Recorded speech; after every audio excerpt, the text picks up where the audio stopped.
Se você já ouviu falar que dá para ganhar muito dinheiro com venda de carta contemplada, fica até o final desse vídeo que eu vou tentar te explicar os detalhes de toda essa operação.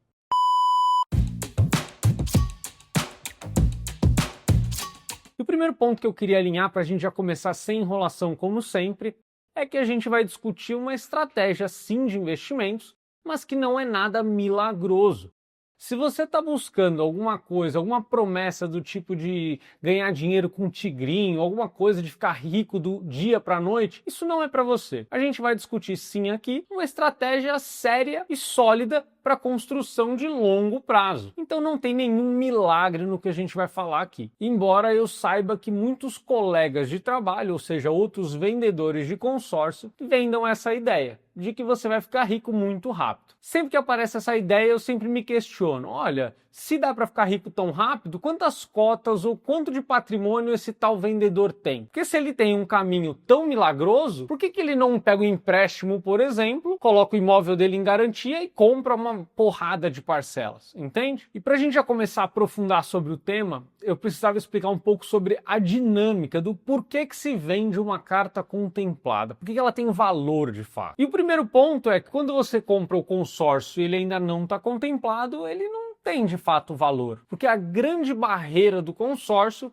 é quando você poderá utilizá-lo, que é justamente o grande momento da contemplação. Por isso que eu acho meio estranho quando a gente compara uma carta de consórcio que não está contemplada com um financiamento. Porque quando a gente simplesmente analisa essas duas questões, a gente não está colocando a forma que essa carta será contemplada. Porque se ela será contemplada por sorteio, é uma coisa, mas a gente depende da sorte. Se ela será contemplada com um lance de 30%, 40%, é uma coisa, mas será que acontece isso na prática? E se ela for contemplada com um lance de 75%, será que vale a pena você dar 75% de lance e pagar a taxa administrativa sobre tudo que você contratou para receber 25% no final? Percebe como a coisa fica muito mais complexa do que a ideia de que consórcio é maravilhoso sempre? Mas voltando ao tema do vídeo, quando a gente tem uma carta de consórcio e ela contempla, ela passa a ter muito valor. Porque imagina que você pagou algumas parcelas e foi contemplado no sorteio. Significa que na mão você tem um documento que permite você comprar um imóvel ou um automóvel, por exemplo. Então esse documento passa a ter um grande valor, porque você consegue transferir para outra pessoa e essa pessoa já dá entrada na compra do seu imóvel, como se fosse um financiamento. Rapidamente ela já consegue ter acesso a esse bem. E para dar um exemplo prático aqui, imagina que você tem uma cota de 300 mil reais na mão e depois de pagar 20, 30 mil reais você foi contemplado. E aí nesse momento você conhece outra pessoa, você tem um amigo ou um parente que está querendo comprar um imóvel de 300 mil reais. E ele comenta com você, poxa, eu fui lá no banco, só que para comprar um imóvel de 300 mil reais eu tenho que dar 30% de entrada, que é o valor que a Caixa, no momento desse vídeo, está pedindo de entrada. Então do bolso ela tem que dar 90 mil reais para pegar 210 mil reais. E aí você chega para essa pessoa e fala, olha, ao invés de você dar esses 90 mil reais para o banco, você não quer a minha carta aqui que já está contemplada? E ao invés de assumir uma parcela mais alta do financiamento a um custo mais alto, você assume o meu consórcio que está com uma parcela menor. E ao invés de você financiar por 25, 30, 35 anos, você assume minhas parcelas que faltam 14, 15 anos aqui para pagar. Concorda que para essa pessoa que está querendo comprar o imóvel é melhor do que para o financiamento, e para essa pessoa que vai vender a carta, é uma baita condição. Ela pagou 30 mil e vai vender a carta por 90 mil reais. Ou seja, ela triplicou o capital em alguns meses. Essa é justamente a dinâmica que acontece nas cotas contempladas. Você tem uma carta na mão que vale ouro. Porém, não são todas as cartas que valem ouro. Isso é muito importante. E as pessoas se confundem. E agora eu vou começar a destrinchar para vocês o que faz sentido e o que não faz. O primeiro ponto. Percebam que, quando eu dei o exemplo da dinâmica, eu comentei muito sobre você pagar algumas parcelas. Para que você consiga vender uma carta contemplada a uma boa condição para você e para o comprador do imóvel, ou melhor, da pessoa que vai comprar a carta de você para comprar um imóvel, essa carta deve ter sido contemplada por sorteio. Não funciona uma carta contemplada por lance, principalmente lances altos.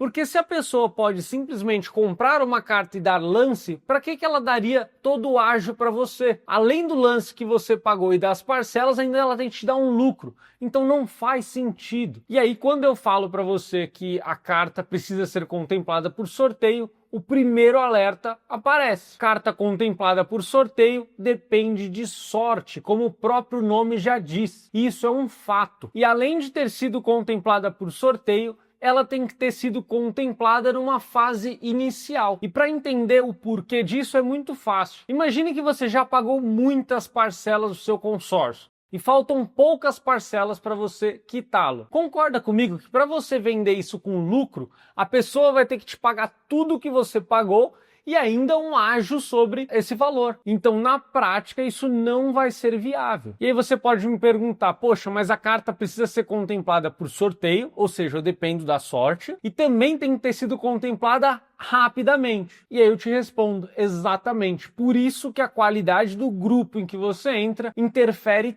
tanto na estratégia de venda de carta contemplada. Ponto importante, não significa que se você demorar mais para contemplar, você terá um mau negócio. Não é isso. Quando você demora mais para contemplar, você tem uma ótima oportunidade para comprar imóveis para locação, para construção, para quem tem habilidade nessa parte, ou até mesmo você pode deixar o crédito rendendo enquanto você não utiliza. Mas como eu reforço sempre, a ideia do vídeo é te mostrar que venda de carta contemplada não é uma estratégia mágica ou milagrosa. E quando a gente fala sobre qual grupo escolher, o principal ponto que a gente tem que olhar é a probabilidade de ser sorteado. Por isso que se você está num grupo com 3, 4, 5 mil pessoas, a sua chance de ser sorteado é muito baixa. Agora, se você está em grupos bem menores, a sua chance aumenta muito. Além disso, normalmente se faz várias cartas. Ao invés de comprar uma cartinha de 400, 300, 500 mil reais, você compra várias cartas pequenas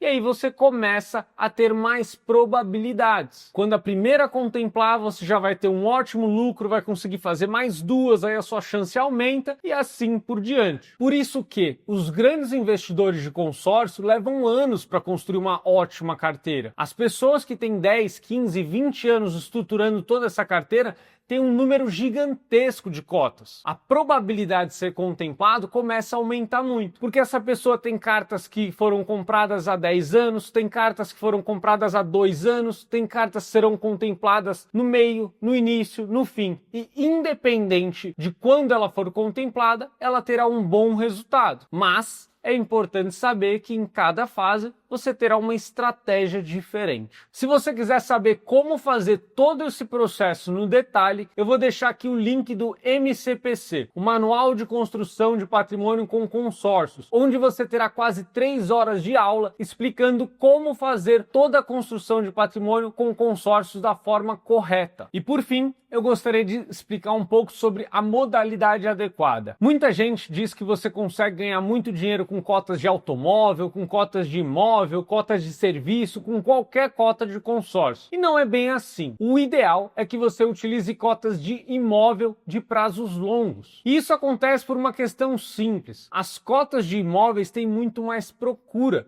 e te dão muito mais possibilidades em relação a formas de investimento. Você pode comprar um imóvel, colocar para alugar e usar esse aluguel para pagar as parcelas e assim tornar todo esse ciclo rentável. Com cotas de automóvel fica um pouco mais difícil, porque o carro ele se desvaloriza normalmente com o tempo. Isso dificulta em muito a sua construção de patrimônio. Além disso, as cotas de automóvel têm um prazo menor, então a parcela fica muito maior. E na hora de você vender essa carta, fica muito mais difícil. Se esse vídeo foi útil para você e te ajudou a organizar as ideias na sua cabeça, deixa aqui nos comentários e deixa o seu like. Não se esqueça de se inscrever no canal, porque isso me ajuda a levar cada vez mais informação para as pessoas. Até o próximo vídeo. Tchau, tchau.